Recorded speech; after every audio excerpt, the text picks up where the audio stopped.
नमस्कार, आप सबका स्वागत है और ज्योतिष से संबंधित एक और जानकारी आपके लिए लेकर के आया हूं। पिछली वीडियो में मैंने आपको बताया था कि राजयोग क्या होता है, राजयोग कैसे बनता है और इसका फल कैसे मिलता है। कई बार आपने देखा है कि राजयोग कुंडली में तो बनता है लेकिन वो उसका फल जो है वो उतना नहीं मिलता है। कौन सी वो परिस्थितियां होती है जब राजयोग का जो फल है वो पूर्ण रूप से मिलेगा और कौन सी वो परिस्थितियां हैं जब वो राजयोग जो है उसका फल जो है पूरा आपको देखने को नहीं मिलेगा या व्यक्ति के जीवन में उसका जो फल मिलना चाहिए वो आपने देखा होगा जन्म कुंडली अगर आप देखते हैं तो कि उसका जो फल है वो उतना उसको नहीं मिल रहा है। देखिए, राजयोग में जैसा मैंने पिछली वीडियो में बताया था कई प्रकार के राजयोग होते हैं और राजयोग में ये सबसे ज्यादा डिपेंड करता है कि वो राजयोग जो है वो किसी दूसरे बुरे योग से दूषित नहीं होना चाहिए, यानी कि वो एफ्लिक्टेड नहीं होना चाहिए। अगर वो एफ्लिक्शन में हो जाता है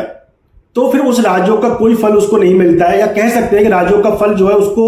उतना मिलना चाहिए वो उतना उसको नहीं मिलता है। जैसे मैंने लास्ट वीडियो में आपको बताया था कि अगर 9वें घर का स्वामी और लगन का स्वामी दोनों अगर अष्टम स्थान में जाके बैठे तो ये राजयोग तो बनाएंगे दोनों ग्रह, राजयोग बनाने वाला ग्रह तो हैं दोनों, यानी लगन भी राजयोग, लगन का जो स्वामी वो भी राजयोग बनाता है और 9th हाउस का जो लॉर्ड है वो भी राजयोग बनाएगा, क्योंकि दोनों ही ऑस्पिशियस हाउसेज हैं। लेकिन उन दोनों की जो प्लेसमेंट है वो 8th हाउस में हो जाने से, क्योंकि जो 8th हाउस है वो दुखों का, परेशानियों, कष्टों का और रुकावटों का हाउस है, घर है, तो उसकी वजह से जो राजयोग बनना चाहिए, जो राजयोग का फल मिलना चाहिए किसी व्यक्ति को, वो उसको नहीं मिलेगा। उसी प्रकार उसी क्रम में आज एक विशेष राजयोग जो कि लगभग कुंडलियों में मिलता है, बहुत ही आप देखेंगे कम से कम 10 या 12 कुंडली अगर आप देखेंगे तो उसमें 2 से 3 कुंडलियों में आपको वो राजयोग देखने को मिल जाता है और ये बहुत प्रभावशाली राजयोग होता है। इसका नाम है गज केसरी राजयोग।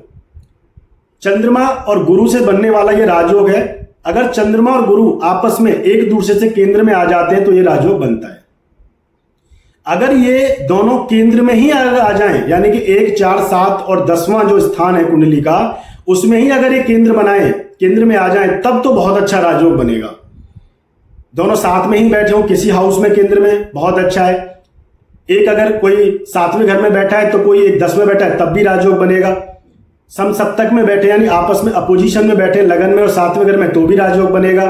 यानी केंद्र में दोनों ग्रह आ जाने से राजयोग बनता है। लेकिन इसके अलावा अगर केंद्र में ना भी बैठे हों, उसके बाद अगर मान लीजिए कि अगर गुरु तीसरे घर में बैठा है तो चंद्रमा अगर छठे घर में बैठा है तो भी राजयोग बनेगा। यानी गुरु और चंद्रमा आपस में तो केंद्र में होए, लेकिन वो उतना प्रभावी नहीं होगा जितना कि केंद्र में बनने वाला राजयोग होता है, क्योंकि केंद्रीय जो प्रभाव होता है वो जन्म कुंडली पर यानी लगन पर पड़ने से गुरु और चंद्रमा का वो उसमें भव्यता आ जाती है। यानी जो एक फेयरनेस जो होती है उस राजयोग की, जो फ्लेयर अप होता है वो उसमें पूर्ण रूप से दिखाई देने लगता है। गज केसरी इसका नाम है, जैसा कि गज यानी हाथी, हाथी को गज कहते हैं, और ऐसा व्यक्ति हाथी की सवारी करने वाला, यानी कह सकते हैं कि बड़े घर में रहने वाला, धन दौलत, मान सम्मान, अच्छी गाड़ी, कई सारी गाड़ियां होना, बड़ी गाड़ी, लग्जरी, यानी विलासिता पूर्ण जो जीवन होता है, लग्जरी जो लेविश लाइफ स्टाइल होती है उसका वो भोग करता है। अब ये कितना लेविश होगा उसका लाइफ स्टाइल, कितना उसके पास भव्यता होगी, ये डिपेंड करता है कि उस राजयोग के ऊपर दृष्टियां कैसी हैं। कई बार राजयोग तो बना, गुरु चंद्र जो हैं केंद्र स्थान में ही, और मान लीजिए कि एक ही साथ बैठे हैं, लेकिन किसी पाप ग्रह के प्रभाव में अगर वो आ जाए, दृष्टि उन पर पड़ जाए, शनि के साथ वो हो जाए, राहु केतु के साथ अगर वो हो जाते हैं, तो उस राजयोग में जो फल उसको मिलना चाहिए वो नहीं मिलेगा, क्योंकि यहां पर वो एफ्लिक्टेड हो गए, बुरी जो नेगेटिव एनर्जी है उससे वो प्रभावित हो जाते हैं। यही फर्क होता है कि राजयोग बहुत जन्म कुंडलियों में देखने को मिलता है, लेकिन उसका पूर्ण फल जो है व्यक्ति को नहीं देखने को मिलता। पूर्ण फल किसी भी राजयोग का तभी मिलेगा जब वो एब्सोल्यूट राजयोग बनेगा। यानी कि जैसे एक उदाहरण से मैंने पिछली वीडियो में भी आपको बताया था और अभी भी बताता हूं कि अगर लग्नेश एक जो शुभ ग्रह है और शुभ हाउस है उसका स्वामी और 5वें घर का स्वामी, इनकी युति अगर 5वें घर में हो जाए तो बहुत अच्छा, और लगन में हो जाए बहुत अच्छा, 9वें घर में हो जाए बहुत अच्छा, केंद्र स्थान में कहीं भी हो जाए बहुत अच्छा,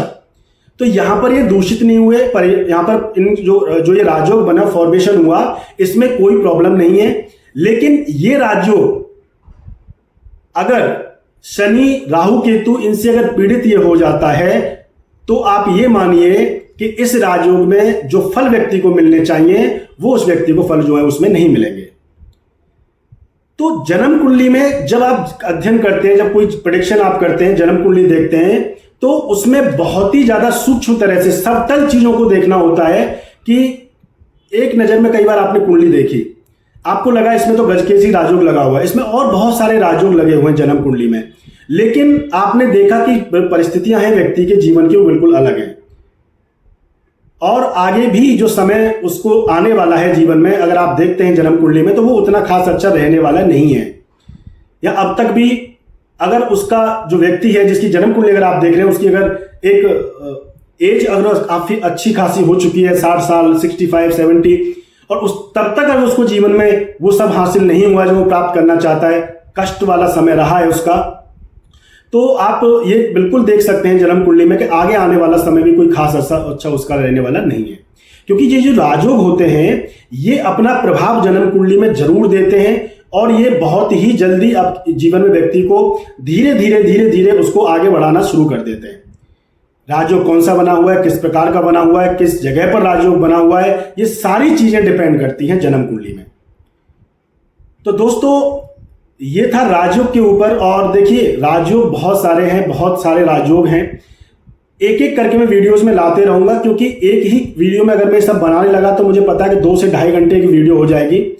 और एक राजयोग एक वीडियो में कवर हो तो ज्यादा अच्छा है। उससे आपको भी पता रहेगा किस राजयोग के लिए कौन से वाला जो वीडियो वो देखना है, ताकि आप उसी राजयोग के बारे में अच्छे से अध्ययन कर सकें।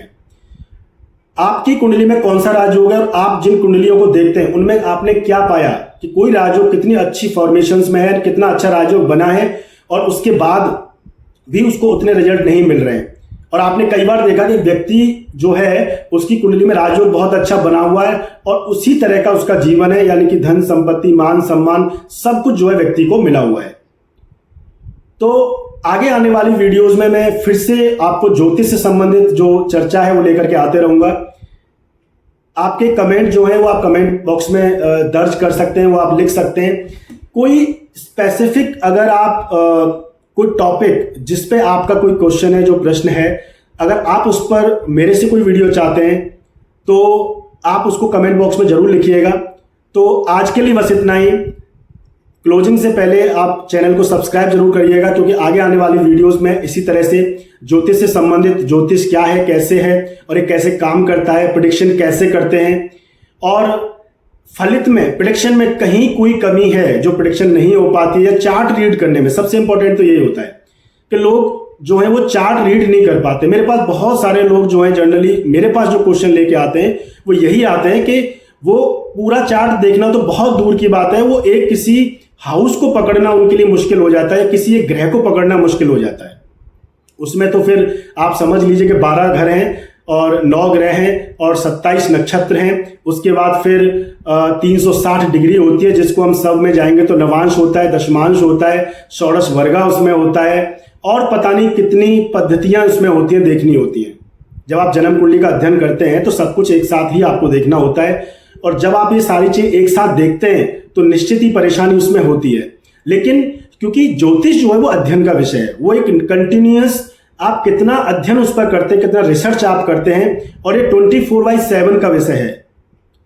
क्योंकि रिसर्च जो होती है, अगर एक और चीज अगर मैं आपको बताऊं तो देखिए ज्योतिष जो है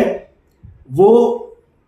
अगर मैं अपनी तरह से डिफाइन करूं तो वो एक लत की तरह है, आप ये समझ सकते हैं। जब किसी चीज की एडिक्शन आपको होती है तो आपको खुद नहीं पता होता कब आप उसके यूज्ड टू हो गए हैं, और जब आप यूज्ड टू किसी चीज के हो जाते हैं तो वो आपके जीवन का एक हिस्सा बन जाता है। यही होता है जब, जैसे कई बार आपने देखा है जो साइंटिस्ट लोग होते हैं जो एक ही चीज पर रिसर्च करते हैं, जो जनरली एक पीएचडी करते हैं किसी विषय पर, किसी टॉपिक पर, वो लोग उस विषय के बारे में इतना खोजते हैं, उतना उसको रिसर्च करते हैं, वो तभी जाकर के वो उसमें एक विशेष महारत कहीं ना कहीं हासिल कर पाते हैं। अब ये व्यक्ति विशेष के विवेक और ज्ञान और उसकी मेहनत और उसकी लगन और उसके अनुभवों के ऊपर है कि वो उस क्षेत्र में कितना अध्ययन करता है या उसका एक्सपीरियंस क्या है। तो ज्योतिष जो है वो कंटिन्यूअस रिसर्च का विषय है, और ये संवाद का विषय भी है कि आप कितना दूसरों से आप उसका डिस्कशन आप करते हैं, चीज़ों को किस तरह से आप देखते हैं। कोई भी चीज़ आपको जीवन में रिसर्च के बेसिस पर अगर मैं कहूँ तो छूटे ना,